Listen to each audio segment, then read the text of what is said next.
ኢትዮጵያ ውስጥ ብዙ ጊዜ አብሶ መኪና ላይ እንደ አሴት ነው የሚቆጠረው። ከኢትዮጵያ ውጭ ደግሞ መኪና መገልገያ ነው፣ አሴት አይደለም። ዋጋ እየጨመረ የሚሄድ አይደለም። ኢትዮጵያ ውስጥ ለምንድን ነው የመኪና ዋጋ ከጊዜ ወደ ጊዜ አዲስ መኪና ስገዛ የነበረበት ዋጋ አለ፣ ተጠቅመህበት ስሸጠው ዋጋው ይጨምራል? ትክክል። ምንድነው ምክንያቱ?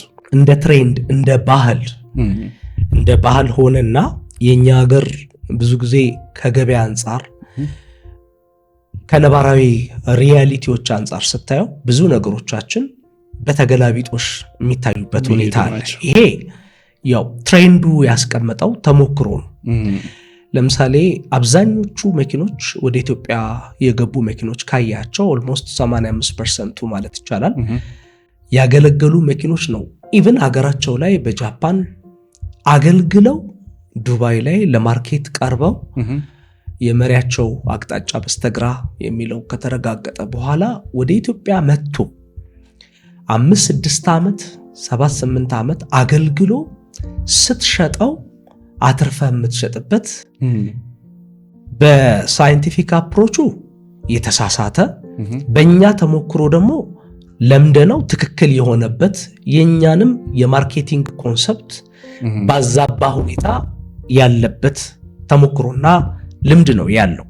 ስለዚህ ለምንድን ነው የሆነው የሚለው ከምን ጋር ይያያዛል? ትረስት በእኛ ሀገር ተሞክሮ ቢልድ የሚያደርገው የረጅም ጊዜ ተሞክሮ ታሳቢ በማድረግ ነው። አንድ ነገር ሲሰራ ረጅም ጊዜ ማገልገሉን ካረጋገጥን ትረስታችን በጣም ትልቅ ነው። እምነታችን እዛ ፕሮዳክት ላይ ያለው እምነታችን ይጨምራል። ያ እምነት መጨመር ዋጋ እንዲሰጠው ያደርጋል። ይሄንን አይነት ተሞክሮ አለ። አንዳንዴ ቴክኒክ ላይ ያው ጥያቄውን ስናለሳው እንጂ አገልግሎት ላይና ሰው ላይም ካየህ ረጅም ጊዜ በዛ ዘርፍ ላይ የቆየ ሲሆን በኢትዮጵያውያን በእኛ እምነታችን ከፍ ያለ ይሆናል። ካለው ልምድ አንጻር ከተሞክሮ ካለው ልምድ አንጻር እንደዛ አይነት ተሞክሮች ናቸው ያሉት። ስለዚህ ዋጋው የመሸጫው ዋጋ ከፍ ብሎ አንዳንዴ እጥፍም ሆኖ የሚሸጥበት ሁኔታ አለ። ይሄ የሚፈጥረው የራሱ ዳሜጅም አለ። ያው ምክንያቱን ኦሬዲ ያውቀነዋል። የሚፈጥረው ግን ብዥታና ደግሞ ግርታ ያመጣል። ምንድነው? ሳይንቲፊክ የሆነውን መንገድ ባለመከተላችን ግን በልማዳችን መተዳደራችን ደግሞ ሌሎችም ነገሮች ላይ ይሄንኑ ኤክስፔክት የማድረግ ይሄንኑ መልሶ የማሰብ ነገር ያመጣል። አሁን የኤሌክትሪክ መኪና በኢትዮጵያ እንግዲህ ኦልሞስት ወደ 6 ዓመቱ ተጠጋ። ኤሌክትሪክ መኪና ገዝቶ ሰው መሸጥ ሲፈልግ በነበረው ትሬንድ ቅድም ረጅም ጊዜ ተገልግሎ አትርፎ የሚሸጠው ልምድ አሁን ሲፈልገው የለም። ኤሌክትሪክ ላይ አይሰራ። ለምን አይሰራ? የተሞክሮ ጊዜው አጭር ነው። ገዝቶ እየተጠቀመ ያለው ኦልሞስት በ6 ዓመት ውስጥ አንድ ሰው ሊጠቀም የሚችልበት ሰፊው ጊዜ 1 ዓመት ተጠቅሞ በሁለተኛው ዓመት የመሸጥ ፍላጎት ሊያሳደር ይችላል። የኛ የተሞክሮ ጊዜ ማረጋገጫ የጊዜ ማረጋገጫችን ዓመታት ነው። ከ10 ዓመታት በላይ ነው አንድም ፕሮዳክት። ለምሳሌ ቪትስን ተመልከት። 2001 1999 2002 2004 እያልክ ትቆማለህ። ፕላትዝ ጋር ስትመጣ እስከ 2005ም አላቸው። ስለዚህ አሁን ያለንበት ስንት ነው? 2018 አይደል?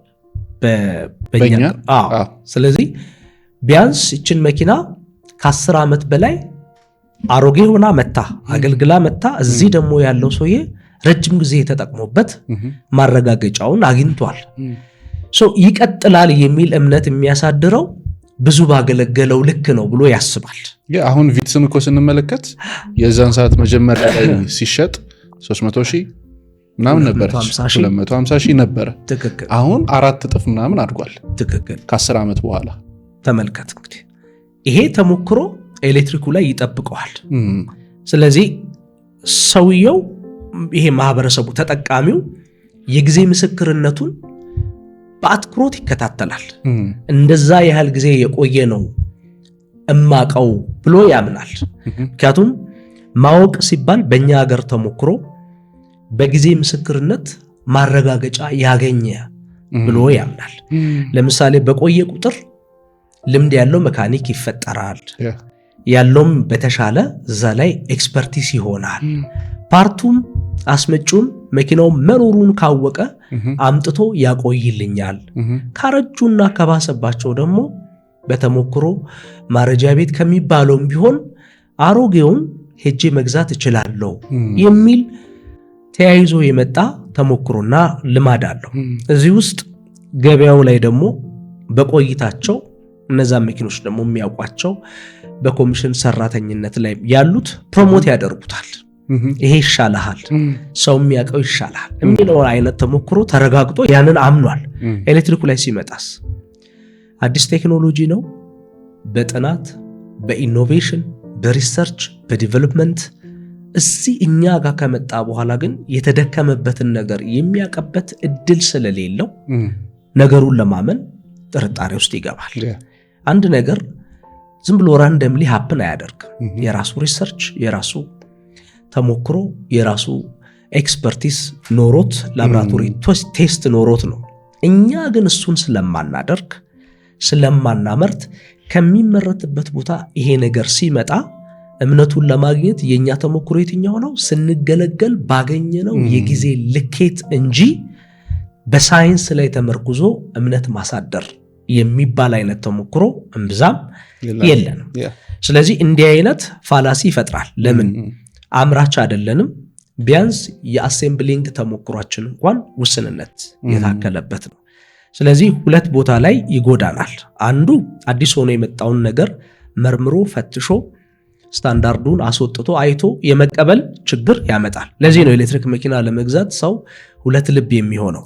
አንደኛ ነገሩን ካለማወቅ፣ ሁለተኛ ለማወቅም በምን ያህል ርቀት ይኬዳል የሚለውንም ኢንፋሲስ ሰጥቶ ትኩረት ሰጥቶ እዛ ነገር ላይ ኢንቨስቲጌት ለማድረግ የጊዜውም የአቅሙም የእውቀቱም ውስንነት አለ፣ የመፍቀዱም ጭምር።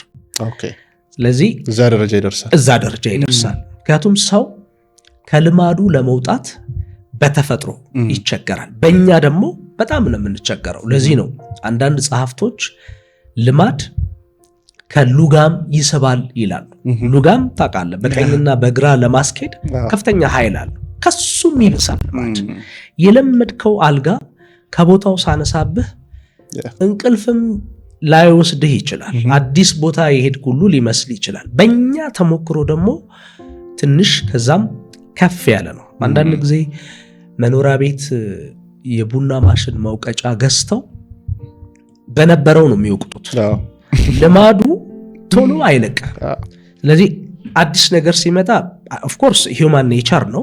ፓይኒየርስ አሉ፣ ፈጥነው መሞከር የሚፈልጉ ሰዎች አሉ።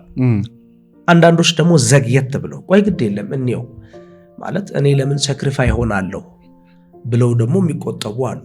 አንዳንዶቹ ደግሞ ከዛም አልፎ አሁንም ከነበራቸው እምነት ለመውጣት የሚቸገሩበት ሁኔታዎች አሉ። ይሄ ያው ከሰው ባህሪ ጋራ ተያይዞ ያለ ነው። ሰው ቅድም ያነሳህልኝ ለምንድን ነው በዚህን ያህል ደረጃ 2-3 እጥፍ ሆኖ የሚሸጠው? ዲፕሪሼት ሊያደርግ ሲገባው ጭራሽ አፕሪሼት ያደርጋል ያልከው ከእምነት ጋር ተያይዞ የሚሰጥ ትልቅ የዋጋ ልዩነት ስላለ ነው። እዛው ላይ ብቻ አያበቃም። ኢምፓክቱ አዲስ ነገርም ሲመጣ ሬዚስት ያደርጋል፣ በልማዱ መቀጠል ስለሚፈልግ ሰው። ሌላው ያንን ልማድ ማስቀጠልም ነው የሚፈልገው። አዲሱን ነገር ኤክሰርሳይዝ ማድረግ አይችልም። እንደ ልማድም አይታዘበው፣ ማስቀጠልም የሚፈልገው ለዛ ነው። ይሄ ሁሉ የሆነው ሰኪውር ለመሆን ነው። ሴኪዩሪቲውን ይፈልገዋል፣ ገንዘቡን ላለማጣት። ለምሳሌ ሰው መኪና ሸጥልኝ፣ መሸጥ ፈልጋለሁ፣ እንደውም ሲገዛ ምን ይልሃል መሰለ? መርህ ይዞ ነው የሚመጣው። የሀገሬ ሰው እኮ እሸጥ ብለህ ግዛ ነው የሚለው። ይሄ መኪና ግን ይሸጣል ይልሃል። በኋላ ተጠቅመበት መሸጥ አይደለም። የኛ ማህበረሰብ የኔና ያንተ ወንድምና እህት መሸጥ አይደለም ትልቁ ዓላማው ማትረፍ ነው። በማትረፍና በመሸጥ መካከል ሰፊ የሐሳብ ልዩነት አለ። ማትረፍ በስንት መጠን የሚለው ራሱ ቢቻለው ጥግ ጫፍ ባለው የመጨረሻው ትልቁ በሚባለው እንግዲህ በአማርኛው ዳጎስ ያለ ትርፍ የማግኘት ሁሉ። ስለዚህ ገበያ አይዋሽም፣ ገበያ አቅጣጫ ያስይዛል። ስለዚህ ከካልቸር ከተሞክሮ ጋራ ተያይዞ እንዲህ አይነት የተሞክሮ ባለቤት ሆነናል።